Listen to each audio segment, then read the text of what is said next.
Well, hello, everybody. We've got some people still coming in. We want to welcome you to the CFES Brilliant Pathways Career Hour. We feature different fields each month, healthcare, manufacturing. This week, however, very popular topic, video game production with Champlain College. Amanda Crispell is going to join us. She's the Dean for Game Development at Champlain College, which is consistently ranked in the top 20 nationally by the Princeton Review. Very impressive program.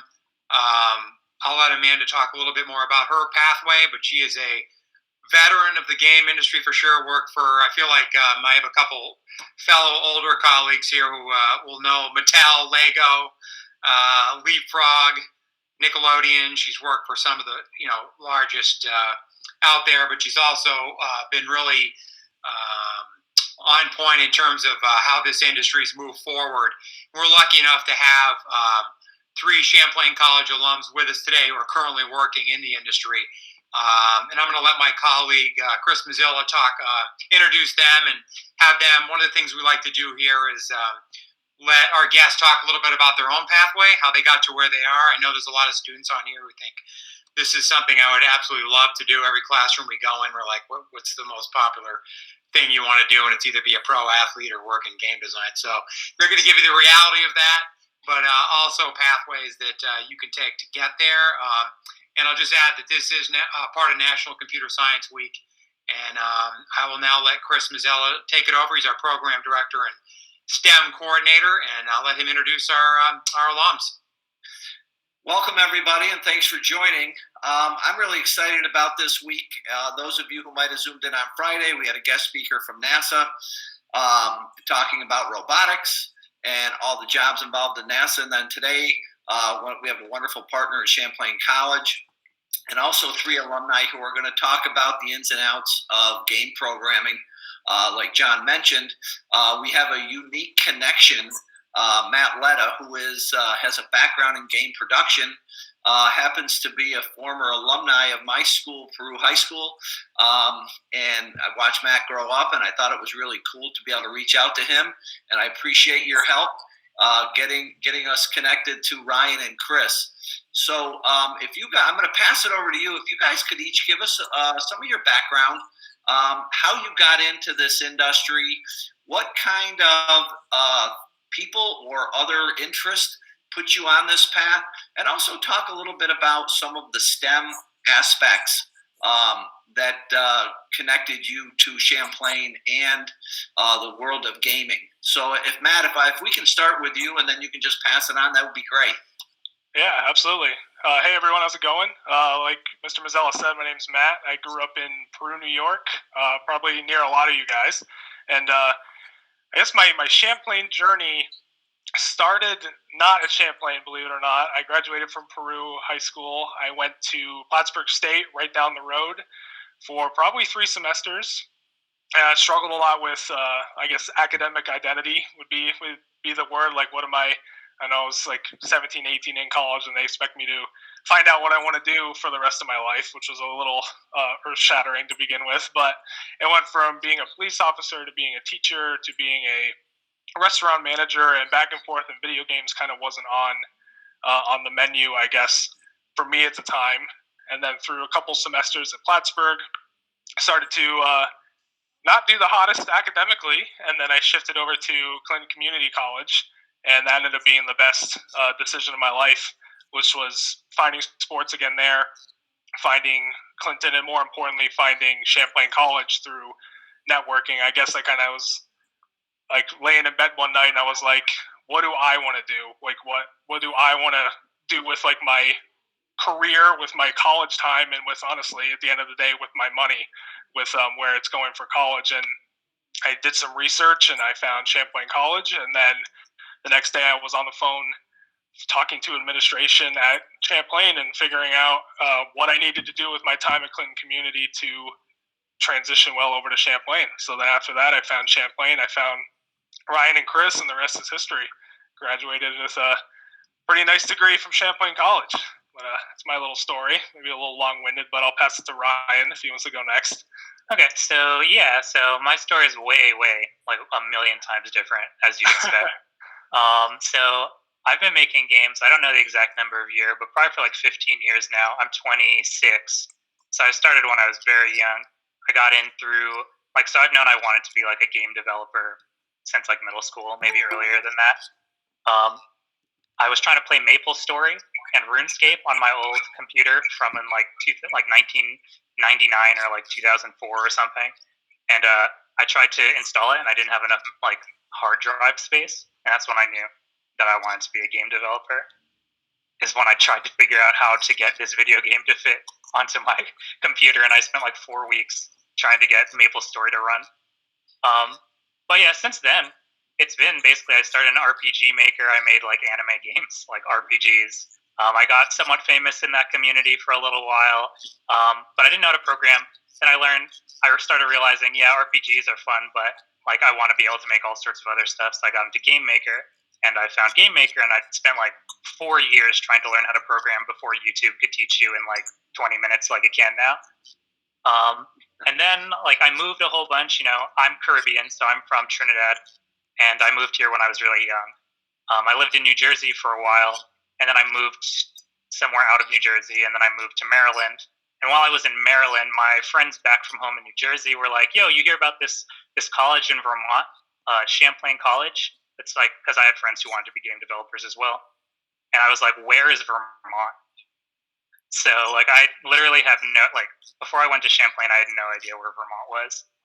But even by then, I knew that I wanted to be a game developer. So basically, just went in that direction. I applied to SCAD. I applied to a couple of other colleges, and I ultimately ended up only visiting Champlain and SCAD. And SCAD is in Georgia, and Georgia is terrible. It was just too warm, and I came to Vermont, and I fell in love. Learned where it was, and decided to go to Champlain. and from there, I met a couple of people, like Matt or Drew, who's Chris here, and from there, I didn't meet the other owners of my business until the second year, so sophomore year, but I met a lot of people who helped push me and turn me into a much better game developer. And now I'm an award-winning game developer who runs 2 independent game studios. And that's where I am now. Thanks, Ryan. Drew, can you give us some insight on your pathway and your background before we jump in? Sure. Mine is, I think, a lot more similar to maybe what a lot of you are feeling. I remember being 10. I got Game Boy Advance for my birthday. I got Sonic and the Hedgehog Advance 2, and I was like, "Yep, this is it. This is what I'm doing." I'm playing Sonic. Yep, we're playing Sonic, and I was there. I was admittedly a so-so student in school, but I found that some of the classes I could take, the computer science ones, I ran through all those classes in high school. I did okay in them, but I at least was in them, taking them, and that's what I really recommend to all of you if that's something you're really interested in. Take your math classes, see what kind of computer sciencey classes your schools offer, take those. Dive in on YouTube. But my journey on how I got to Champlain, I was looking around for schools that I wanted to pursue this dream I've had since I was like 10. I saw Champlain. It was in Vermont. I'd actually never been to Vermont before then. I visited it.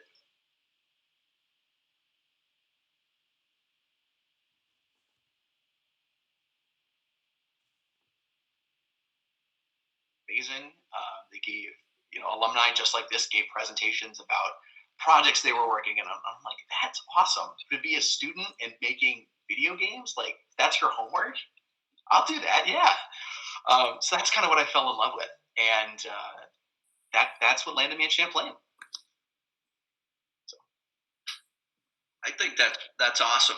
I'm not sure we're going to connect with Amanda, John, but guys, before we go in and delve into the actual production and all the stuff that goes behind it, can you each share out 1 or 2 real unique characteristics about Champlain College, other than the mountains are nearby?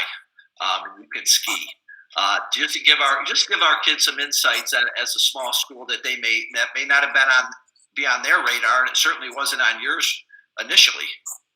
Yeah, I can take that one too. I love answering this question, so I'm glad you asked it. Because Champlain was the third college I went to, and I heard rumors of it kind of before, and the rumor was like they focus a lot on uh, minimal tests, more group work, more organizing between people. And I was like, I might be opposite than a lot of you here, but I was always like, bring on the group work. Like, I'm not that good at tests. Like, I love organizing, managing, getting stuff done with a handful of people. So Champlain kind of, I think that's one thing they do differently is they focus on like, in all of three of our current jobs now, we are like working with teams and small teams and groups of people, and I think Champlain realizes that, and they like mold a lot of their like academics like outside the game industry department and in it around that like that group like mentality, which I'm super thankful for. I think that's my number one thing that they do differently. Certainly, definitely one of our essential skills. We really focus a lot on teamwork, so there's a good partnership connection for us. Yeah, let's see what else. Like, so as far as game development specifically, and like how Champlain does things differently and why they consistently rank so high, especially as far as placement afterwards, is you start really early in actual production classes. So a lot of schools, the first year you're kind of not doing anything related to your field. I think Champlain calls it their upside down program, where you kind of jump right into your field and you work on like your actual field immediately, and it gets you really motivated. It keeps you in college. It makes it a lot faster for you to determine whether or not this is what you like or not. I second that. I remember that. And mine would be the professors, or some of the professors, or all the professors have industry and experience, and some of the professors are working in the industry. So they have the study abroad program in Montreal. Up there's a bunch of game studios, Ubisoft, Behavior, to name a few. I had professors who would like get off their job working on Assassin's Creed, and then they'd come and teach me about like graphics, and it was really cool to just kind of hear them. You get the lesson, which is graphics, but then also that industry perspective, like current working, and that was really neat. That wasn't something I was getting anywhere else. So Matt, as I understand it, when you guys were in college, you really focused on being the production manager and worked within your teamwork with all the aspects of what is put into developing a video game. Can you give us a little bit of an overview on all the different aspects that kids could pursue if they're really into video games, but maybe, they're not super interested in math or computer programming? What other things could they do? Even though as a former math and physics teacher, I love that stuff, so I wish they would. Yeah. But can you give us an overview on the overall big picture of the production of a video game and all the possible careers and skill sets that are required? I love it. It's like you know me or something. That's 100% like the best question to ask me, and then also another one I love answering, because when I was deciding where to go and after Clinton Community, finding Champlain, I looked at their website and I was like, all right, what's in the game? Like, what are the game majors like and options there? And I was like, all right, artist. I'm like, all right, well, I can't draw my way out of like a paper bag, so that's like out of the question. Coding, just as equally as bad. Design, I was like, maybe design. And then I saw the production, which was, I think, that was their newest one. And I think came into play like a year or two before I came over. And that was instantly like someone who's not as strong on the technical side, but the people management side, like I think my strengths are, that's where I gravitated to immediately. So that's like people like, I think our biggest project, I think my very first one I worked on with Ryan, and it was one artist, one designer, one programmer, and it's four of us. And we had like 2 weeks to make a stage or a level of a game. And it was my job to kind of create documentation, kind of do some light market research, kind of the other side, the people management, and make sure, hey, Ryan's not fighting with Drew, and make sure that like they're meeting their goals. So it's like a lot of the outside stuff that some people often oversee, but is still very critical to game development. Yeah, let me tell you, I like to fight with a lot of people. So, Ryan and I clicked. Yeah, Ryan and I clicked immediately and stuff. And I think it was like my Clinton Community like experience, and I played a lot of sports growing up, so like the team mentality was nothing new to me. So I think that helps a lot for the producer aspect. And it's like they're like, Matt, what is one tip I'm sorry if I'm taking questions away from you guys, but it's like, what's one single tip you could give to someone who wants to be a producer? And it's just like, just throw yourself into like team environments. And it sounds like that's what you guys are working on over on your end, which is like the biggest advice I can, because you can't teach like human interaction. You can't teach like how to manage other people and stuff like naturally through like a course. So I think you guys are on the right track over there. So Ryan, can you kind of go a little bit deeper in your role in production, and what aspect do you play producing this game, or a game, I should say? It's a difficult question for me since I am like a product owner versus a producer. Design perspective as a designer. Okay, so as a designer, I design. I mean, so actually, here's a really good way of putting it, right? Because there's a lot of different types of designers. But the best way to think of design is you work with a team, again, collaboratively, to make sure as many people on your team are as happy as they can be with the product that you're creating. So you take a lot of ideas and you synthesize them into a vision that, brings the game to fruition and completion, and make sure that it's fun, artistically viable, marketable, etc. Like, you spend a lot of time. I mean, I also used to write a lot of documentation when I was doing more hands-on design stuff. I'm more in a director role now, so I tell other people to write the documentation. But for the most part, you spend a lot of time like sitting down with the whole team, again, collaborating with them, being like, hey, this is an idea I have, and someone else will be like, yo, this is an idea that I think is cooler than yours, and I'll be like, okay, well, how about this idea that's better than both of those ideas together, because now we're collaborating and we're making something cooler and more awesome. So early game designers tend to be like, I make the game, and or like I design the game, and thus everyone do exactly what I want. And that is true. That does happen sometimes. But as you get better at game design, it becomes more collaborative. Sorry, you're muted, Chris. Yeah. Sorry. So, one of the things that we talk about with our essential skills that you've talked about, both of you, the ability to be agile. And it sounds like what you were saying, as a young designer, you kind of want to own it, and this is mine. And then you realize being agile and looking at other things and looking what the market will bear and other people's ideas, as well as networking. The more you can network, the more you can strengthen. The ability to connect with other people, improve your ideas, has certainly paid off dividends for you, right, Ryan? Yeah, I would say it's like complicated because you live in a market, and inside of your market, there are a lot of different ways to succeed. And in game development, there are markets that respond well to agile, and then there are also markets that respond well to waterfall. But what matters is that you're collaborating and that you're caring and you're thinking empathetically about how you like make sure that the people on your team are happy and that you're still making a product that everyone's enjoying working on. Awesome. So, Drew, probably more on the technical side now. Can you give us some insights? I mean, you did talk about taking math classes and any introduction to computer science classes. Give us some insights on what your role is. So my role on the in the game ecosystem is to take the ideas of the designer, some of the art from the artists, and bring them to life, breathe life into them. is kind of how I like to put it. Programming at Champlain, you learn a lot, not just a singular facet. There's gameplay programming, which is like the actual game itself.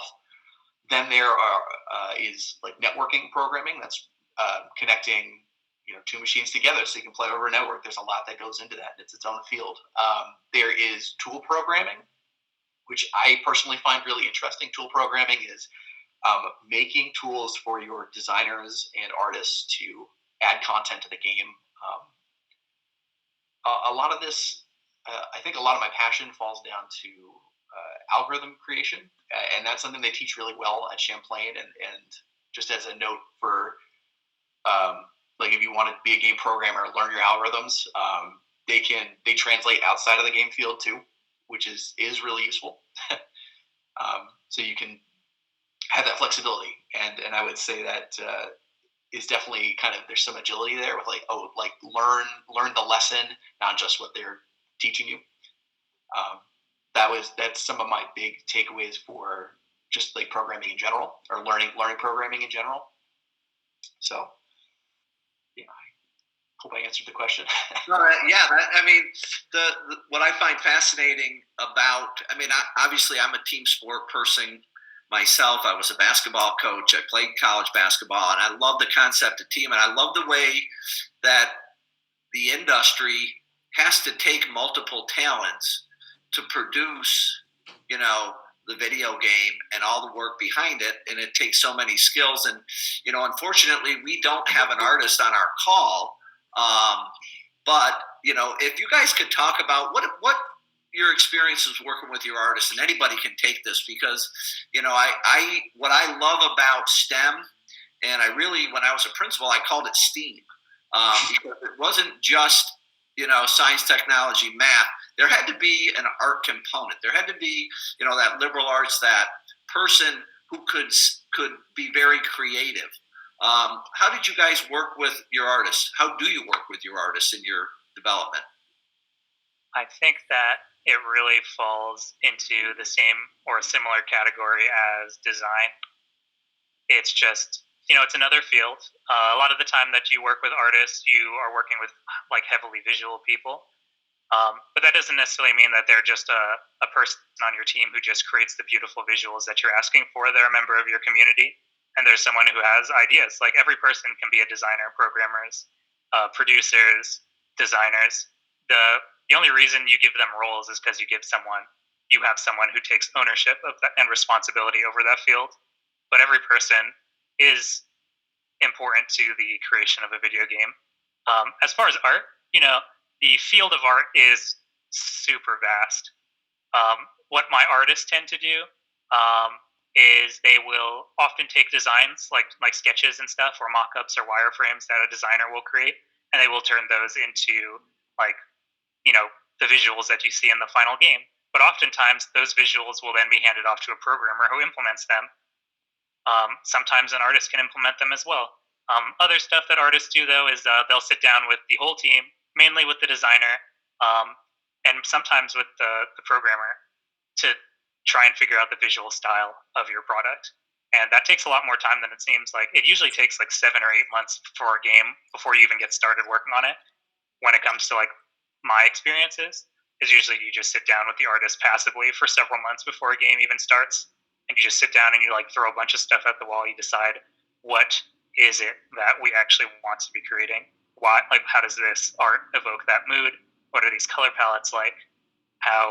What are the line widths like? And then you sit down with the programmer and you're like, okay, what are the technical constraints that we're working with? Like, how do we make sure that this game's art will actually work, like not only visually but also like physically, I guess you could say, like literally. And then with the design, you're like, how does this evoke the emotions that we are trying to achieve? Yeah, that was good. Hey, Chris, I just wanted to, given that answer and some of the other positions we're talking about, things that you can do in this realm. I noticed we have Amanda with us. Amanda Crispell, hey. I gave you a glowing introduction, Amanda. I piped you, and we were going to talk a little bit about. It sounds like you've had all three of these gentlemen as students. If you could tell us a little bit, we have some students on from across the country that are kind of interested in. They've done a great job talking about what they do and some of the majors that you could at Champlain in this kind of area, but. Maybe if you could talk a little bit about your pathway to where you are now, and then if you could talk a little bit about some of the potential majors, minors, anything the kids might be interested in this area.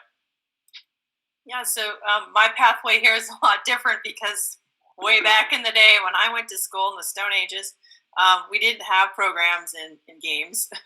My background was actually in graphic design. And I worked a couple of years at a newspaper and hated it and was looking for a new job. And I just sort of stumbled upon a job at Broderbund Software, which was a software company back in the 80s, 90s, and 2000s that did mostly family stuff, kids, entertainment, that kind of thing. And after they were bought out by another company, I moved on and became a freelancer. So I did a lot of freelance design work and stumbled into teaching while I was freelancing. I just really enjoyed it. So that's how I landed at Champlain in the position I'm in right now. I still do some development here and there, although I seem to be getting more and more busy with administration at Champlain and don't have as much time to do the game design, which I really enjoy. And while I was at Broderbund, I actually went from being a computer graphic artist to being a game designer. And that was just my own sort of inclination to move in that direction, doing UI, UX, and eventually game design. And in those days, there weren't really clearly defined roles for game design. A lot of the game designers were actually the programmers. So that was kind of a new role for the company when I did that. But as far as Champlain, so Champlain really gives everybody kind of a full ecosystem of the game industry. We have all of the development roles now, including game sound design, which we just added this year. And we should have an interaction design program, which is another important piece that the game artists and the game designers can take as minors. But we should have that full role in a year. And then those students will get to choose between whether or not they want to join the game studio or they want to work in other areas of digital UI and UX. But so we have full development. You get to make games for all 4 years, starting that first semester, freshman year. You guys remember that? It's a bit of a, let's jump into the deep end of the pool and splash around and see what happens. But by the time they graduate, they are accomplished developers and are ready to step out into the real world. What we've been adding over the last couple of years is we have a new program that will go live in this coming fall. And that is a program called Game Business and Publishing. And this is for the non-development side of the house. So let's say you're into esports and you want to be a broadcaster, or you are interested in starting your own company and you want to be an entrepreneur and you want to focus on business strategy. Or maybe you're really interested, you're good in math, and you're really interested in data and how data drives game design, which is a big piece of the industry right now. So we'll be covering all of that in Game Business and Publishing. So once that group goes live, then we will be able to pretty much mimic what's happening in the industry from almost every perspective. So I'm really excited about the things that can happen in that space. And hopefully we'll have more groups like Sunday Month, and Weathered Sweather and Game Theory, leave Champlain College and start their own businesses. That's my ultimate goal, is that we ultimately create a nice incubator in that final year as seniors, and then hopefully something that happens after the senior year that will help businesses launch. So it's exciting times. Cool. That's really, it's interesting. We were talking about some of the companies that you worked for back in the day that probably Chris and I are the only two on the call that remember.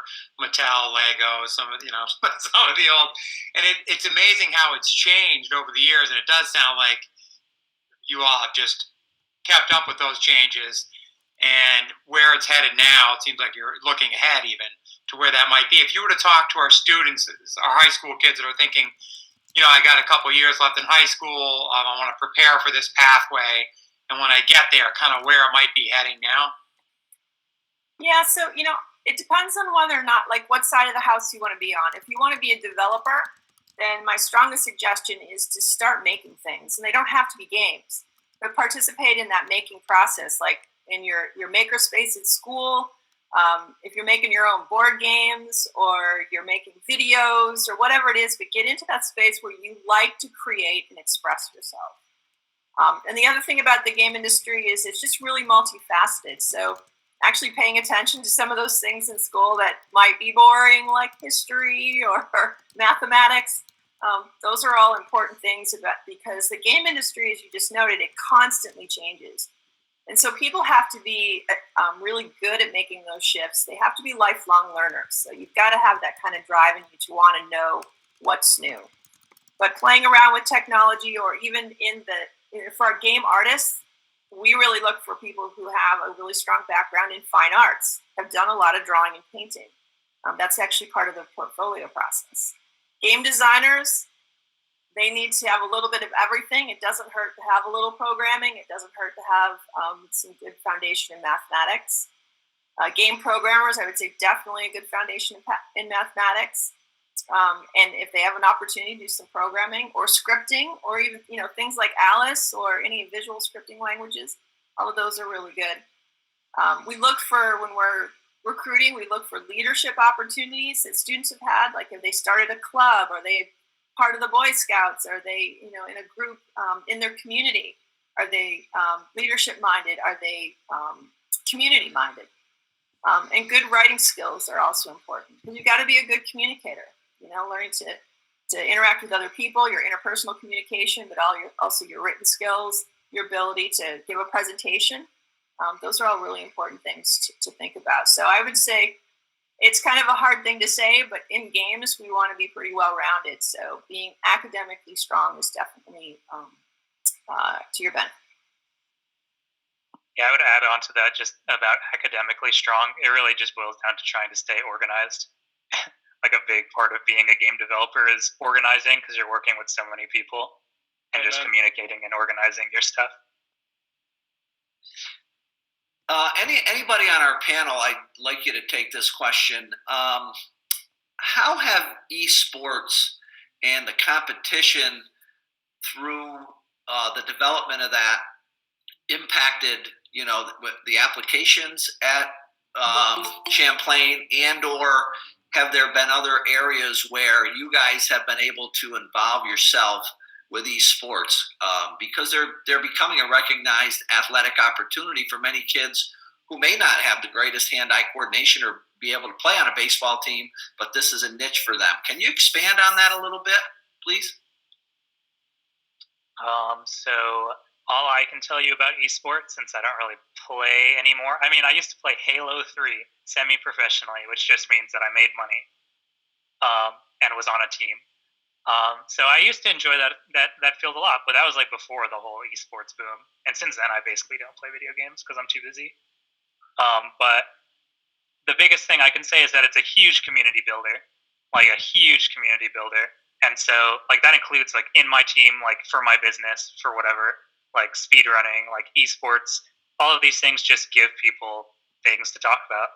And they love to talk. It's like sport, like esports and normal sports, they're all basically the same thing. It's a group of people coming together to do something at the highest level, like that they can achieve it at.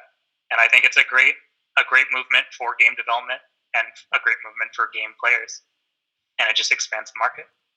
Yeah, and Champlain's done a good job with their own esports team. Was, I know, around when we were all in school. It still is around. They're very active in competing in like Rocket League collegiate teams, League of Legends, and a bunch of other games across the nation. And I think the best part, honestly, and I'm not just saying this because Amanda's here, but they hold our players to a certain GPA, and your grades come first, or I believe you cannot participate in the esports stuff. So it's like a way of, I think it ties back also to Ryan's organization skills and stuff of like time management with your classes, with your homework, with your projects, with also playing on esports. And I mean, you guys have probably seen the esports like venues and stuff now. They're as big as concerts across the world, and everything that goes into them. So I love that Champlain's also not ignoring that. And Amanda saying game business and publishing, like this new program that's coming out, makes me feel like I was a couple years late to the Champlain party. It seems like something I want to get back into myself now, because I know Ryan and Drew know that that's like esports commentating is another one of my side passions for a while too. But yeah, Champlain has a very competitive esports team. I was just working on the Princeton Review survey, and they reported, I guess they won a pretty big tournament this last year at SFU. So that's really exciting. So they're very well organized, and they have different levels of play. You can be very competitive, or you can be social. Yep. And they've got a great organizational group. They've got their own marketing group. Yeah, they're really well organized. And one of the reasons, they're part of the impetus for us to add this other major, because we think it fits quite nicely with what they're trying to accomplish. helps us as an institution raise our profile, and I think it'll support them. And hopefully they'll also attract some players that really want to come to be on our team, as well as then be able to participate in the program that best aligns with their interests. Yeah, I think the passion levels are really high for esports, and I think it draws a lot of attention. And like, if you make games and you're also like a sports player, it just is like the best of both worlds. However, I wanted to jump in and say, take care of your hands, which is why I'm like wearing these. Be very careful. Like, you can really ruin yourself pretty early if you've been making games for like 15 years like me without really knowing what to do to take care of your body. Wow, yeah, that's interesting. Chris and I talk a lot about these essential skills that we teach at CFES, and you know, it's funny. Kids ask us, "Oh, what's it like to be someone in your shoes? The day to day, what's it like?" And we say, you need to work on, you know, you've mentioned teamwork, leadership, networking, agility, all these things. And then a couple of the kids, and we had a question here, and one of them was like, well, aren't they kind of like in their basement a lot, and they're just programming and they're working? I'm like, no, I'm pretty sure there's more. They're not by themselves, and there's actually a lot of teamwork to it. I think it would be interesting for our kids, any career field we talk about, they have this idea of what it is, me included. When I went into journalism, I had a vision of what it would be. But if you could talk about the reality of it on the ground, like day to day, what's it look like for you? There is a lot of sitting. Well, let me be very, very honest. It is very collaborative, but you still have to do a lot of work. So there is a lot of time where you spend, maybe not necessarily in your basement, but like you do spend a lot of time sitting at your machine, like doing like real work, like programming or writing design documents or sitting in meetings and like doing design work with people. The day to day is basically you work hard every day to crank out your game. It is not an easy field. It's not a particularly hard field, I would say, either. It just is. It requires a lot of commitment and a lot of time, and you just need to, like, you both. I don't know. It's like a lot of jobs. It requires a lot of critical thinking. It's like most STEAM fields, you know.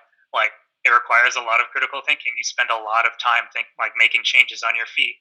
But as far as like my day to day, I spend about 35% of my times in meetings, such as this. I spend about 25% of my time like programming, or like doing design work, and then the other like 40%, I think, is how much is left of my time. I spend probably like sitting in silence, lamenting, and thinking, like critically thinking about what the other things that I need to do are. But it's fun. And I think if you like to think, if you like to solve problems, if you like to work with people to figure out things that you maybe can't do by yourself, like, then game development as a whole field is a very collaborative, a very challenging, but that doesn't mean the same thing as hard field. And like I said, another thing, sorry, which Letta and Drew would attest to is us specifically, we powerlifted in college as well. Like, we were game developer artists who also like were trying to like deadlift like 800 pounds or something, or like doing like muscle ups. Like, take care of your body, but also make sure you know what you're doing if you're trying to take care of your body, because you can just ruin it like we did if you don't actually know what you're doing. It's cool to be strong. It goes for anything too. And it's like, talking about the day to day, it's like I spent some time in the game industry. Now I'm working at dealer.com, kind of like as an account management role. But it's everything I learned at Champlain and stuff I've learned through group work and everything. Just like, it's like a 1-for-1 translation over. So it's like everything you learn through Champlain in the game program is just not isolated to Champlain and to the game industry, which I think is like the biggest takeaway from all this, is that I was able to take like Agile Scrum methodologies and like apply them to my team at dealer.com.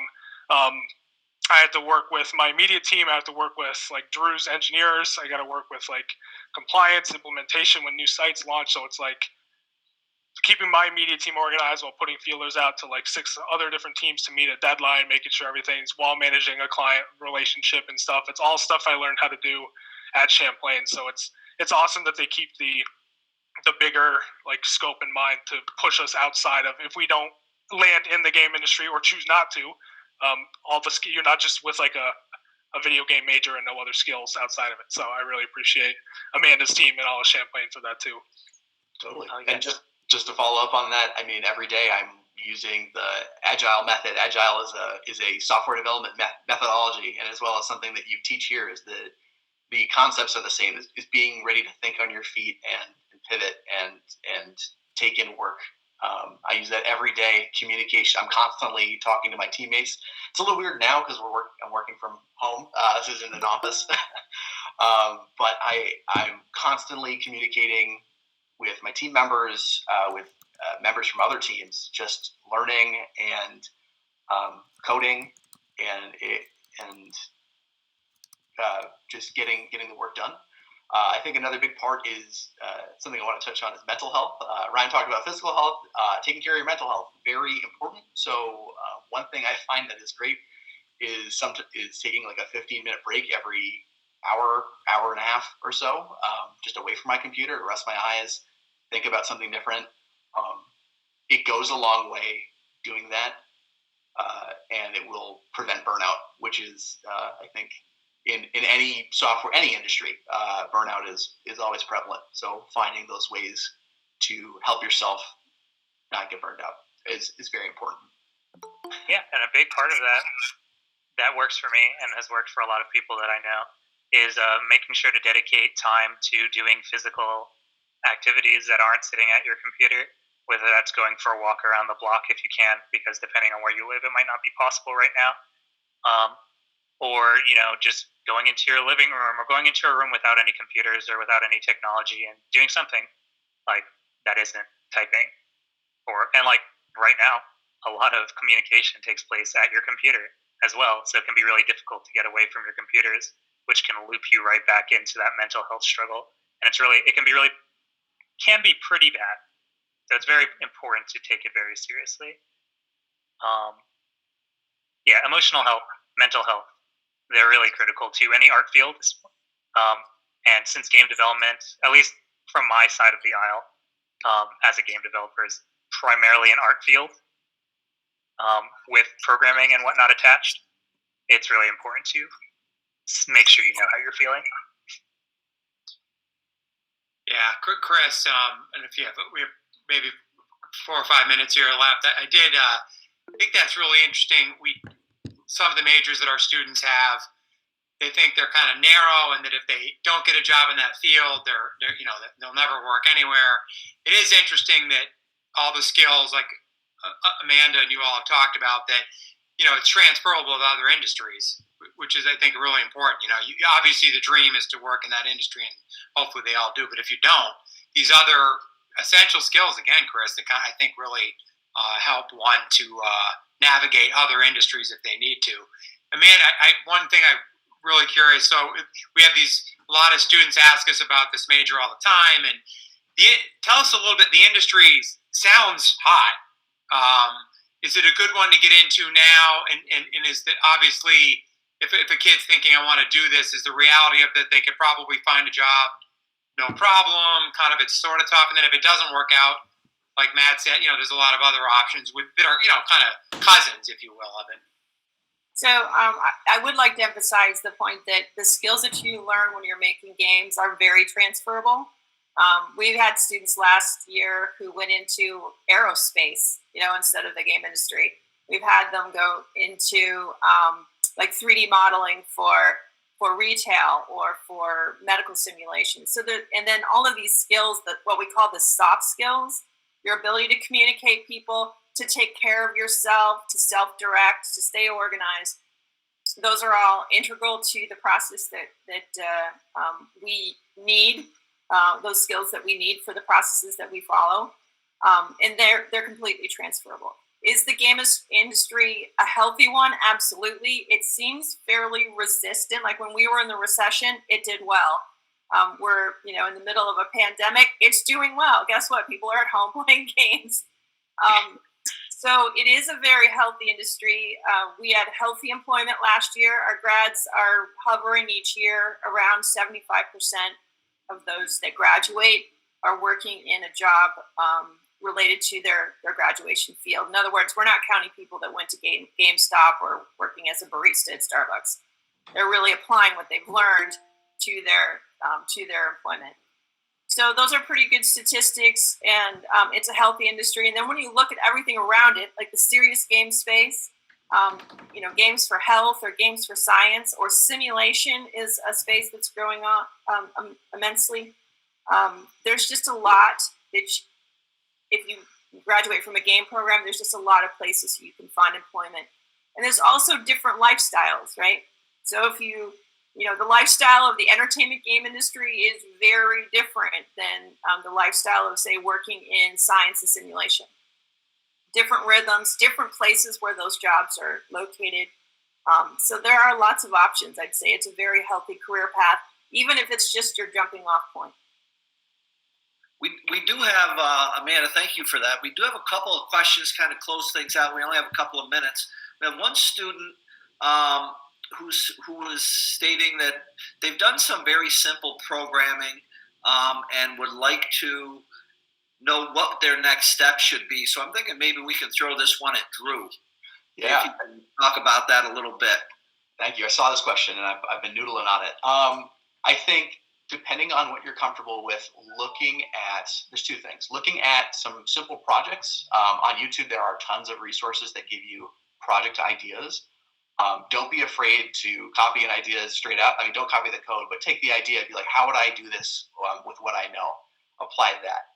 Another great way I've found personally to cement knowledge that I have learned is through teaching. So grab a friend, convince your friends. If you've got siblings, I know I forced my little brother into listening, to teaching them code. Teach it to someone. Try to take the knowledge you have and present it in a way that someone can learn, because I find that lets you think critically about what you know, and then in some sort of way imparting that into another can be a really good way to cement your own knowledge. I also saw the next question. Could I take that one as well? Yeah, I was going to throw that your way too. Thanks. Awesome. Because this is kind of the path that I took. Is I learned all my game development skills and then jumped into doing HTML actually for a car museum I worked at after graduation. So I worked for a car museum making their websites. So if you have HTML, the best resources would probably be something like W3C Schools. It's a website. It's a great development resource. Always practicing, making pages, making little widgets. I would say if you have Lua and HTML, maybe throwing JavaScript and CSS in there can be really helpful. If you want to kind of take the web development route, learning those and learning the concepts behind them are applicable across all of computer science. And I know after learning web development, I look at game development in a different way, and it helps me get excited about trying these different concepts. So if you have those three, HTML, JavaScript, CSS, that's the basics to it. Like you're halfway to getting a web development knowledge right there. So I would say JavaScript and HTML JavaScript and CSS could be a great next step for you. And since you're so early, sorry, you can talk. I was going to say, since you're I assume you're very young, it's also good to just focus on fundamentals as well, because there's a lot of undoing of stuff that I learned poorly when I was young as a programmer that took up a lot of my time and made it a little more challenging for me. So obviously don't get too caught up on writing perfect code, but definitely at least think about things like design patterns and how you're actually utilizing the code. You don't need to do them perfectly now, but it's super important to keep that stuff in mind. And I would suggest if you are interested in games, there are a lot of engines out there that you can play around with, and many of them are free. So right now with our freshmen, we use Game Maker. There's Unity and Unreal. All of those you can get for free. And I think there's something you can add to Unity that'll turn it into a visual programming environment. So there's a lot of ways you can start making things, and I would encourage you to do that. I see that you've been using Roblox, which I think is a great scripting playground. I think back in my day, it was Second Life was the scripting thing. I think Amanda's nodding, so she's probably used it. But same deal. It's a great way to like learn those beginning game design, like how does code work? Why does it matter? What's it do? Just keep up with it. Yeah, Have fun. you have like unlimited resources now compared to back then, so there's so many options. I gotta kind of jump in there on something that Drew said. Teaching is one of the best way to learn something, and obviously I'm a former educator. One of the things we really emphasize a lot at CFES is mentoring.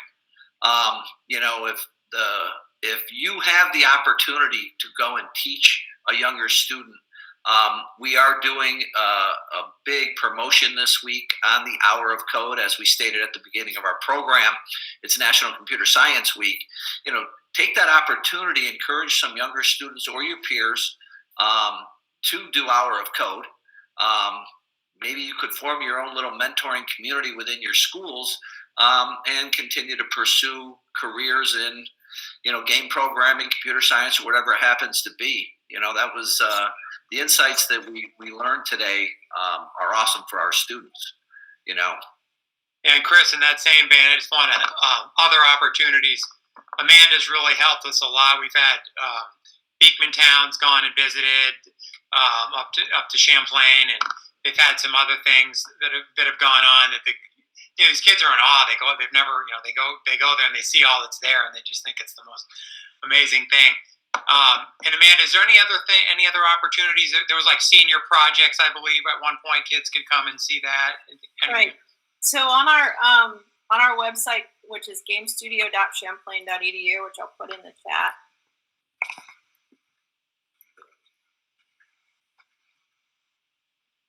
If you go under the experience tab, there's study abroad that's out there that you can explore, but there's also the senior show of the graduates from last year.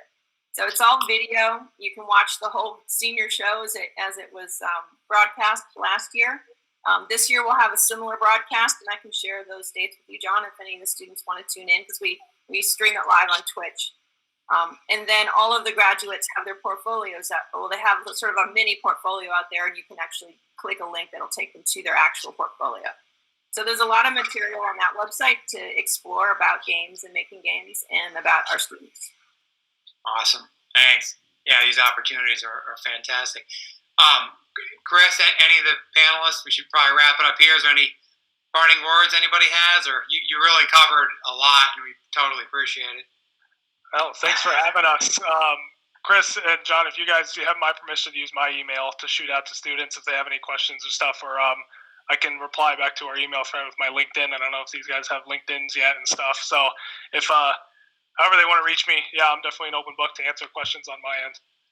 Yeah, my biggest end consideration for everyone, especially at the age group that you targeted, focus on trying to get into programs that teach you about critical thinking and engage your I don't really like to say philosophical side, but just focus on programs that help you critically think, that ask you to engage with the world as it is, and not maybe to I don't know. It's quite difficult. So I did the IB program, and there's a theory of knowledge class, and that class is very similar to the core classes that you take at Champlain. And those classes, a lot of people make fun of them, pretend that they're not fun or not helpful. But as far as this field is concerned, something where you're synthesizing hundreds of different spaces, hundreds of different types of information, the ability to critically think and synthesize information is really important. So any types of classes that you can take with teachers who will push you in that direction, or any coursework that you can take that lets you do that. If you have the opportunity to take the IB programmer, then I would suggest it, although it does suck. My entire IB class cried in TOK together.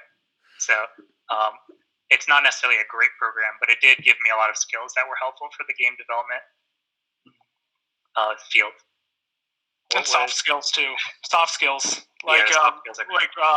Drew, Ryan, and I were all in the parkour and free running club, if you guys know what that is. So we went to a gymnastics gym every Friday, and we just did flips into a foam pit. I don't know if you guys have been to Get Air or places like that. So we were, I think at different points we've all ran and manage that club. Like, it doesn't have to be physical sports to get the team aspect. Like, I play trading card games. I'm going and doing a bunch of other things like in person. I know in person is limited now, but just getting that like interaction around other people, how to talk to other people, just anything like that you can dive into is huge.